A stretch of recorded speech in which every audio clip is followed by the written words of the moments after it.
अस्सलाम वालेकुम वरहमतुल्लाहि वबरकातुहू। अल्हम्दुलिल्लाह, उम्मीद करती हूँ कि आप सभी खैरियत से होंगे। लास्ट की वीडियो में देखिए हम लोग वैदिक दौर में जो तालीमी रसूमात होती थी इसके बारे में हम लोग उपनयन रस्म और विद्यारंभम रस्म, अन्नप्राशन्ना, इस तरह से अलग अलग रस्मों के बारे में डिस्कस कर रहे थे। लेकिन वीडियो लॉन्ग होने से हम लोग रोक दिए थे। बट हम लोग आज उसको हम लोग यहाँ पर इस वीडियो में कंटिन्यू करेंगे। पहले हम लोग क्या है उपनयन रस्म वो उसके बारे में जानने के बाद हम लोग एंड कर दिए थे। अब देखिए उपनयन रस्म के बाद हम लोग अस्मारोहना सेरेमनी, ये अस्मारोहना रस्म के बारे में हम लोग बात करते हैं। तो ये रस्म देखिए, जो उपनयन रस्म है यानी मुकद्दस भाभी की जो रस्म कहलाई जाती है, उस रस्म के बाद इस रस्म को की जाती थी। मतलब यहाँ पर क्या है, उपनयन रस्म के बाद इस रस्म को अंजाम दिया जाता था, जिसमें तालिबे इल्म को क्या करते थे, एक पत्थर रहता था, वो पूजा के दौरान समझिए, तो वो पत्थर के ऊपर बच्चे को ठहराया जाता था, वहां पर पूजा की जाती थी। मतलब बच्चे को इसलिए ठहराया जाता था कि इसका मतलब ये होता था कि जिस तरह से बच्चा इस पत्थर के ऊपर ठहरा हुआ है तालिबे इल्म तालीमी मैदान में, ऐसे ही क्या है वो तालीमी मैदान हो आगे भी, और उसकी ज़िंदगी में जो भी परेशानियाँ आए, अगर आ रहे हों, आएँगे या फिर है, तो उस वक़्त भी बच्चा क्या है इस्तिक़ामत और सब्र के साथ ऐसे ही खड़ा रहेगा सीधा, ठीक है?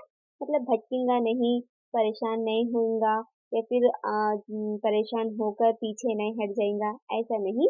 जिस तरह से बच्चा अब इस्तिक़ामत के साथ ठहरा हुआ है, वो आगे भी क्या है ऐसे ही इस्तिक़ामत और सब्र के साथ ठहरेगा बोलकर इस नियत से क्या है ये अस्वारोहना नामी रस्म यहाँ पर की जाती थी। नेक्स्ट जो रस्म है वो है मिध जनना।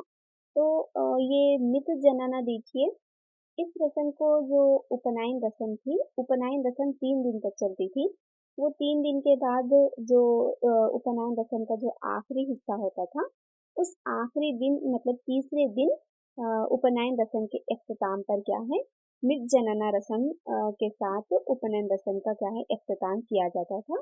इस रस्म के जरिए यहाँ पर ब्रह्मचारी जो तालिबे इल्म था या फिर बच्चा समझ लीजिए, उसकी ज़हनी ताकत के लिए क्या है एक पूजा रखते थे। वो पूजे में क्या करते थे, वो लोग उनके जो खुदा हुआ करते थे, जिसको वो लोग खुदा मानते थे, देवताओं को क्या है यहाँ पर वो लोग पुकारते थे कि इस बच्चे को क्या है अच्छे अच्छी ताकत दीजिए ताकि इल्मी बसीरत हासिल हो सके, उसको क्या है अच्छा ज़हन अता कीजिए, ताकि वो लोग ताकि बच्चा क्या है बहुत सा इल्म हासिल कर सके, देवी देवताओं का हो या फिर मजहब का हो। तो इन्हीं देवताओं को यहाँ पर पुकारते थे ताकि बच्चे को क्या है ज़हनी ताकत हासिल हो, जिसको क्या है मिद जनना कहा जाता था। ये मिद जनना रस्म के बाद ही क्या है उपनयन रस्म का क्या है इख्तिताम किया जाता था। इसके बाद देखिए जो नेक्स्ट की रस्म है वो है उपकर्मा या फिर उपाकर्मा या फिर उपकर्मा, ये भी कह सकते हैं हम लोग इसको। तो ये रस्म एक ऐसी रस्म होती थी जिसको क्या है तालीमी साल के आगाज में किया जाता था। मतलब उस वक्त वैदिक दौर में जो भी लोग तालीम को हासिल करते थे, उन लोग का तालीमी साल 5 महीने, 5.5 महीने या फिर 6 महीनों का एक साल हुआ करता था उन लोग का। जिस तरह से हमारे पास भी एक साल होता ना हमारे पास, तो जैसा हम लोग समर हॉलीडेज के बाद हम लोग क्या करते, हम लोग के पास स्कूल की ओपनिंग रहती, स्कूल्स को ओपन किया जाता, तो वैसा ही क्या है वैदिक दौर में भी क्या है स्कूल को क्या है एक साल उन लोग का, एक साल 5 महीने या फिर 5.5 महीने या फिर 6 महीनों का एक साल होता था। उसमें क्या है उन लोग का एक क्लास खत्म हो जाती थी समझिए, उसके बाद नेक्स्ट क्लास शुरू होती थी। जैसे हमारे पास first class, second class, third class, हर साल में एक एक साल का हमारे पास इजाफा कैसा होता, तो वो लोग के पास भी 6 महीनों का एक साल होता था समझिए, आम जुबान में अगर मैं आसान जुबान में कहूँ तो। उसके और देखिए इस रस्म में क्या है, जो पिछले साल जो भी काम हुए थे, मतलब गुरुकुल में हो या फिर मतलब जो भी वो लोग प्लान बनाए थे कि किस तरह से पढ़ाना चाहिए, किस तरह से पढ़ाया गया था और क्या क्या तब्दीली होनी चाहिए, पिछले साल में क्या क्या काम हुए थे, क्या क्या कारकर्दगी को अंजाम दिया गया था और आने वाले साल को किस तरह से तरतीब दिया जाना चाहिए, किस तरह का प्लान बनाना चाहिए, ये तमाम चीज़ें क्या है इस रस्म में की जाती थी। साथ ही साथ क्या है ये रस्म करने के बाद यहाँ पर बच्चों को वेदों की जो तालीम होती थी, वेदों के जो बुक्स होते थे, उसकी तालीम को क्या है यहाँ पर शुरू की जाती थी। इसके बाद इस रस्म में एक अहम काम किया जाता था, वो है मुक़द्दस धागे की तब्दीली, यानी जिसको यज्ञ तवीतम कहा जाता है। वो लोग अपने जिस्म पर जो धागा बांधते थे, उसको क्या है यहाँ पर तब्दील किया जाता था, मतलब चेंज किया जाता था। हर साल ये रस्म की जाती थी और हर साल क्या है वो तागे को निकाल कर उनके जिस्म से दूसरे तागे को क्या है वहाँ पर बांधा जाता था, उसकी तब्दीली की जाती थी। जैसा कि आपको यहाँ पर स्क्रीन पर भी नज़र आ रहा है कि जो पुराना धागा होता था उसको निकाल दिया जाता था और रस्म के बाद क्या है फिर से नया धागा क्या है वो लोग को पहनाया जाता था। ये जो तरीका है, ये जो धागे को तब्दील करने का जो तरीका है, इसको क्या है उपकर्मा धराना विधि कहा जाता था। नेक्स्ट जो रस्म है, जो सेरेमनी है, वो है उत्सर्जन सेरेमनी या फिर उत्सर्जन रस्म, इसको हम कह सकते हैं। तो ये रस्म देखिए, ये तुलबा के या फिर तालीमी साल के इख्तिताम पर की जाती थी। इसको उपकर्मा क्या है, तालीमी साल की इब्तिदा में की जाती थी वो रस्म, और ये क्या है तालीमी साल के इख्तिताम पर की जाती थी ये रस्म। ठीक है, इस रस्म को मुंतशर तकरीब भी कहा जाता था इसका।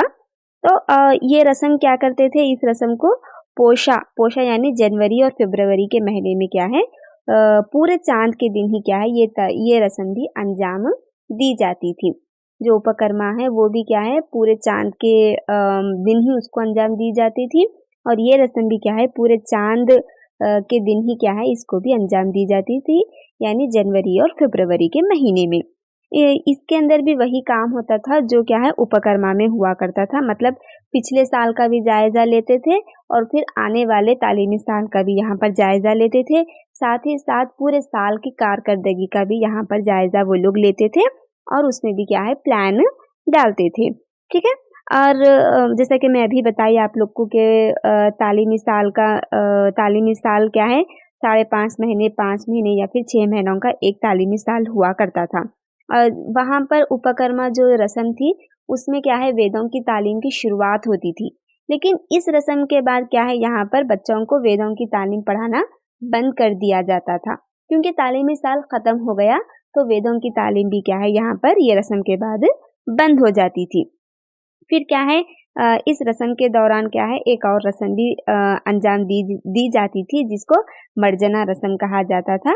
इस रस्म में क्या है ब्रह्मचारी यानी जो तुलबा है, जो तालीम हासिल करने वाले बच्चे होते थे, उनके ऊपर क्या है एक मुक़द्दस पानी को छिड़का जाता था। ठीक है, आप लोग देखे भी होंगे कि अक्सर हिंदूज के पास जो और ब्राह्मण्स क्या करते अपने घर में एक लोटे में पानी लेके क्या है पत्ते से हर पूरे घर पे छिड़कते रहते वो लोग।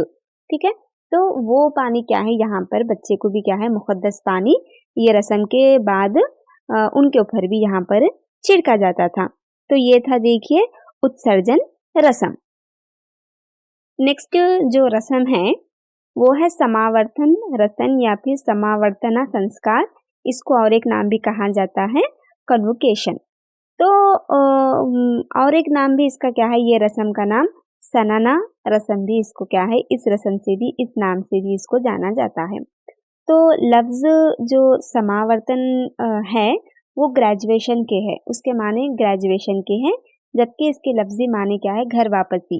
घर वापसी यानी पूरे बच्चे क्या है तालीम हासिल करने के बाद उन लोग की आला तालीम हो जाने के बाद जब घर वापस हो जाते तो वो लोग को क्या है एक सर्टिफिकेट दिया जाता था, उन लोग का एक बड़ा प्रोग्राम रखा जाता था जिसको समावर्तन रस्म कहा जाता था। वो रस्म के बाद बच्चों को क्या है बच्चों की तालीम पूरी तरह से मुकम्मल हो जाती थी, बच्चे पूरी तालीम हासिल कर लेते थे और क्या है गुरुकुल की ज़िंदगी के बाद घर गृहस्थी यानी जो उन लोग की शादीशुदा ज़िंदगी हो फिर या फिर शादी करने की जो उम्र होती वो उम्र में दाखिल होने के काबिल हो जाते थे समझिए। तो जब वो लोग गुरुकुल छोड़ रहे, तालीम जो उनकी गुरुकुल की तालीम को छोड़ने से पहले घर गृहस्थी के अंदर दाखिल होने से पहले क्या है, यहाँ पर वो लोग को एक समावर्तन नामी रस्म रख के उन लोग को यहाँ पर सर्टिफिकेट दिया जाता था। उन लोग को क्या है, यहाँ पे कन्वोकेशन सर्टिफिकेट दिया जाता था। जिस तरह से हमारे पास भी डिग्री होने के बाद या फिर आप लोग बीएड करने के बाद, एमए करने के बाद आप लोग को एक कन्वोकेशन सर्टिफिकेट मिलता है आप लोग को, यानी आप लोग की डिग्री, पट्टा सर्टिफिकेट बोल सकते हैं आप लोग। तो आप उसका मतलब ये रहता है कि आप लोग ये तालीम हासिल कर लिए, आप लोग को इसका सर्टिफिकेट मिल गया, इसमें आप इसके अंदर आपको काबिलियत है बोल के वो आपका एक प्रूफ रहता, वो कन्वोकेशन। तो उन लोग को भी क्या है, यहाँ पर एक कन्वोकेशन सर्टिफिकेट के तौर पर ये समावर्तन रस्म की जाती थी, जिसमें क्या है बच्चे की घर वापसी गुरुकुल से होती थी। ये रस्म क्या है, बच्चे की तालीमी साल के अख्ताम पर होती थी। जैसा कि हम लोग इससे पहले पढ़े, हम लोग पीछे अभी थोड़ी देर पहले, कौन सी रस्म थी वो, उत्सर्जन रस्म। तो वो उत्सर्जन रस्म के बाद क्या है, ये समावर्तन रस्म की जाती थी, जो क्या है ब्रह्मचारी उनके आश्रम के अख्ताम पर इसको तकरीब किया जाता था। इस रस्म में क्या है, बच्चों को एक रस्मी तौर पर क्या है, यहाँ पर इनको क्या है पानी नहलाया जाता था, खास पानी नहलाया जाता था, समझिए, ठीक है। मतलब पाक हो गए लोग, मतलब पूरी पढ़ाई इन लोग को आ गई, हर चीज का इल्म इन लोग को हासिल हो गया, इल्म बसीरत के लोग समंदर में डूबे हुए हैं या फिर हो गए बोलने का मतलब, समझिए। तो यहाँ पर एक खास किस्म का लोग को गुस्ल भी यहाँ पर दिया जाता था। और अभी मैं बताई कि इस तकरीब का मतलब क्या है, बच्चा गुरुकुल की तालीम से निकलकर घर गृहस्थी के अंदर शामिल हो रहा, आश्रम में उसके अंदर दाखिल हो रहा बोलने का मतलब ये रस्म का मतलब हुआ करता था। और क्या है, ये रस्म की एक बात या फिर एक अलामत ये मानी जाती थी कि इस रस्म को अंजाम देने वाला जो भी बच्चा ये रस्म को अंजाम देता था, वो शख्स ऐसा होता था कि वो सीखने के समंदर को अबूर कर लिया, यानी ओशन ऑफ लर्निंग, मतलब समंदर को पार कर लिया वो बच्चा, ठीक है।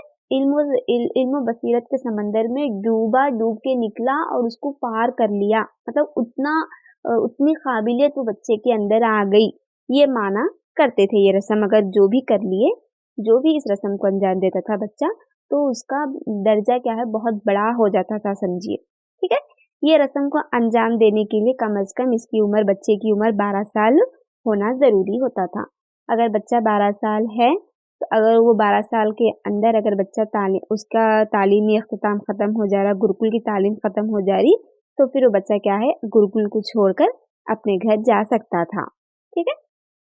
और क्या है, यहाँ पर ऐसे बच्चे या फिर ऐसे ब्रह्मचारी जो क्या है वेद की तालीम, उनकी उनकी जो उम्र है या फिर उनकी जो मन्नत है, जिस उम्र में उन लोग को पूरी तालीम हासिल करना होता था, अगर वो तालीम उस उम्र से पहले अगर वो लोग ये तालीम को हासिल कर लिए, पूरी तालीम अगर उन लोग की मुकम्मिल हो गई और अगर वो लोग इस रस्म को अंजाम दे रहे, तो वो बच्चों को क्या है एक नाम दिया जाता था, जिसको क्या है विद्या स्नातका कहा जाता था, जिसके माने इल्म में नहाया हुआ। अपनी उम्र से पहले पढ़ लेना, बहुत आगे निकल जाने वाले बच्चे को क्या है विद्या स्नातका कहा जाता था। और ऐसे बच्चे जो अपनी उम्र या फिर अपनी हद या फिर अपनी मन्नत के दिन पूरे कर लिए और वेदों की तालीम अगर अभी वो लोग मुकम्मिल नहीं करे और ये रस्म अगर वो लोग अंजाम दे रहे, तो वैसे बच्चों को क्या है वर्ता स्नातका कहा जाता था, ठीक है। और ऐसे बच्चे जो अपनी मन्नत और वेद दोनों को पूरे कर लिए, तो वो लोग को विद्या वर्ता स्नातका कहा जाता था, ठीक है। ऐसे बच्चे जो खाली वेद की तालीम अपनी मन्नत से पहले मुकम्मिल कर लिए, तो वो लोग को विद्या स्नातका कहते थे। जो बच्चे खाली मन्नत के दिन पूरे कर लिए लेकिन वेदों की तालीम मुकम्मिल नहीं करे, वो लोग को वर्ता स्नातका कहते थे। और ऐसे बच्चे जो अपनी मन्नत और वेद दोनों को मुकम्मिल कर लिए हो, उनको विद्या वर्ता स्नातका कहा जाता था, ठीक है ना। यहाँ पर घर जाने से पहले गुरु क्या करते थे, बच्चों को आगे की जिंदगी किस तरह से गुजारना उसके उसूल बताते थे, اور یہاں پر برہمچاری بھی کیا کرتے تھے، گرو کو اپنے گھر جانے سے پہلے، گروکل کو چھوڑنے سے پہلے اپنے استاد کو یہاں پر گرو دکشا کچھ یہاں پر تحفے تحائف بھی لوگ کو دیتے تھے. اس کے بعد وہ لوگ کیا ہے، ان کا آشیرواد لے کر، ان کی دعائیں لے کر اپنے گھر واپس جاتے تھے. تو یہ تھے دیکھیے کچھ رسم و رواج. امید کرتی ہوں کہ آپ لوگ کو یہ سمجھ میں آئے ہوں گے اور اچھا بھی لگا ہوگا جان کر. کچھ نئی معلومات آپ لوگ کو جاننے کو ملی ہوگی، آپ کے علم میں اضافہ ہوا ہوگا. یہ رسم و رواج امپورٹنٹ ہے. یہ رسم و رواج کے بارے میں بھی سوالات بنتے ہیں اور پوچھے بھی گئے ہیں. میں اس کا پریکٹس پیپر بھی آپ لوگ کو کرواؤں گی جب آپ لوگ کو خود پتہ چلے گا کہ ہاں بھائی یہ رسم و رواج کے بارے میں بھی سوالات پوچھے جاتے ہیں. تو چلیے ہم لوگ نیکسٹ ویڈیو میں ملتے ہیں. تب تک کے لیے اپنا خیال رکھیے اور ویڈیو کو ضرور لائک کریں. اس کی چینل کی لنک کو آپ کے دوستوں میں ضرور شیئر کیجیے. السلام علیکم ورحمۃ اللہ وبرکاتہ. جزاک اللہ خیر.